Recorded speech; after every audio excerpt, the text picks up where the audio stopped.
Welcome to the Delmarva Almanac. Each week we connect you to the best of Delmarva. You're listening to the Delmarva Almanac. Now here's Naturalist Dave Wilson having a conversation about Delmarva's frogs with Jim White of the Delaware Nature Society.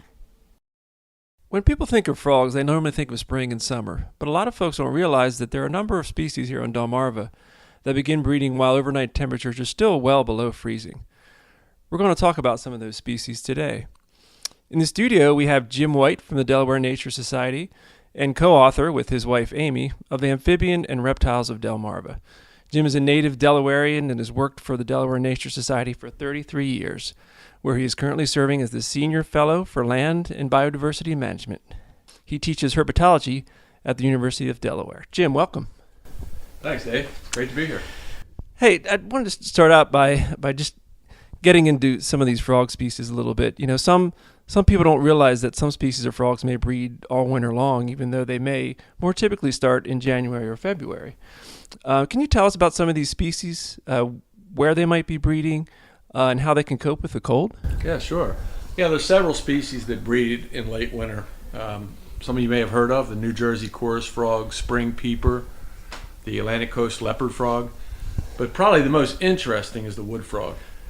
It is the one species that is well adapted for cold and even freezing weather. Most of the species actually just sink below the ice level down into the mud, where temperatures are relatively moderate, sometimes as low as 40 degrees, maybe a little bit lower. Now the wood frog, however, it's a species that can actually deal with freezing. The animal itself can freeze solid, actually, and still come back to life as soon as it defrosts. What kind of habitat do wood frogs normally need to survive? Wood frogs need healthy woodlands, but they also need ephemeral pools, large, basically fishless bodies of water that fill up in the winter and dry down in late summer. And are there an issue with the protection of some of these pools in Delaware or Maryland? Oh yes, most of these pools are relatively small, no more than large puddles, and very few of them actually have any kind of protection by the law. So they're often filled and used for housing or whatever type of development they may want to put in that area. Is the type of tree species important when you're dealing with this? I know there's been a lot of conversion to pine monoculture in Maryland, and I'm wondering about the leaf litter and the needs of some of these frog species. Yeah, all these frogs really like either a deciduous or a mixed coniferous deciduous woodlands. Pine plantations are probably not the best habitat for any of the species of frogs that we have on Delmarva. How big are some of these frogs? I think sometimes people they hear peepers or chorus frogs, they don't think about the size of some of these species and how tiny they are and how they can make so much racket for their tiny size. Yeah, the spring peeper and the New Jersey chorus frog, very closely related, and they're about 1 inch in total length. So that makes them very small, and their voice is extremely loud. If you've ever been in the middle, I'm sure you have, Dave, and these choruses, it can be deafening. How do the species sort of get started in the winter? Is it sometimes we'll hear them when it's 35 degrees and sunny?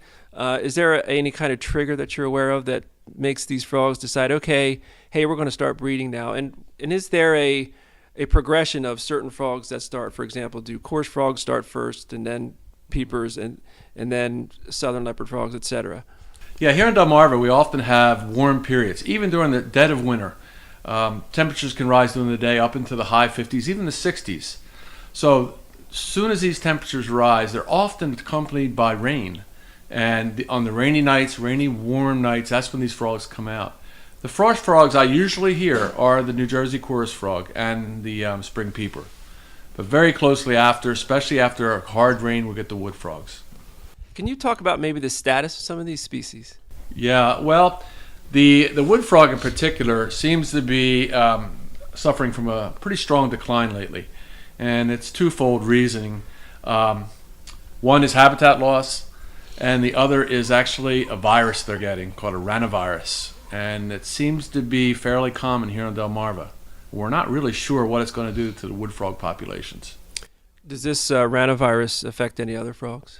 Yes, it does. But right now, the only data we have is what it's the decline of the wood frog. It probably will affect some of the other species. What ecosystem niches do frogs fill? We certainly know that they eat insects. Other species eat them. Can you maybe elaborate on that a little bit? Yeah. They most of the species are wetland species, so they all eat small insects and other invertebrates. That makes them very good food sources for other animals like snakes, birds, even mammals. Is there a sense of some of the change in diversity of frogs since we arrived here and converted a lot to agriculture? Is there a sense that there were probably more wood frogs or more peepers or more of everything and maybe fewer bullfrogs? Yeah, that's very true. The species that are associated with woodlands and natural vernal wetlands probably were much more common prior to Europeans coming to this country and changing the landscape. Species like bullfrogs and green frogs, the pond species, were probably relatively uncommon in those days because the ponds, at least most of the ponds on Delmarva, if not all, were man-made for milling. Yeah, maybe you can talk a little bit about the need for a lot of these species to have fishless ponds. Some folks, they create wetlands, they want to put fish in them, and certainly I love fishing as much as the other guy. But there is, I think, sometimes a lack of understanding of what reptiles and amphibians' needs are, particularly amphibians when they're breeding in water. Yeah, that's a good point, Dave. Fishless bodies of water, or at least bodies of water that only have native fish. And when I say native fish, that excludes the bass and the sunfish. Most of our amphibians require that type of habitat, except for maybe bullfrogs. And why is that? That's mainly because the fish eat the eggs and the adults of the frog species, and the salamanders too. We only have a couple of water-breeding salamanders. Can you talk about those for a second? Yeah, well, we do have 3 species of what we call mole salamanders here on Delmarva that breed in the very same habitats that the wood frog breeds. The marbled salamander, the spotted salamander, and the eastern tiger salamander. Yeah, I know tiger salamanders are facing some threats basically from just not having big populations and also from losing habitat. What other threats besides the ranavirus and development are any of these species facing? Or if we can get those under control, is there a good chance for a lot of these species to survive in the long term? Well, I'm hopeful there is a good chance that many of these species will survive, probably at somewhat lower numbers than maybe natural.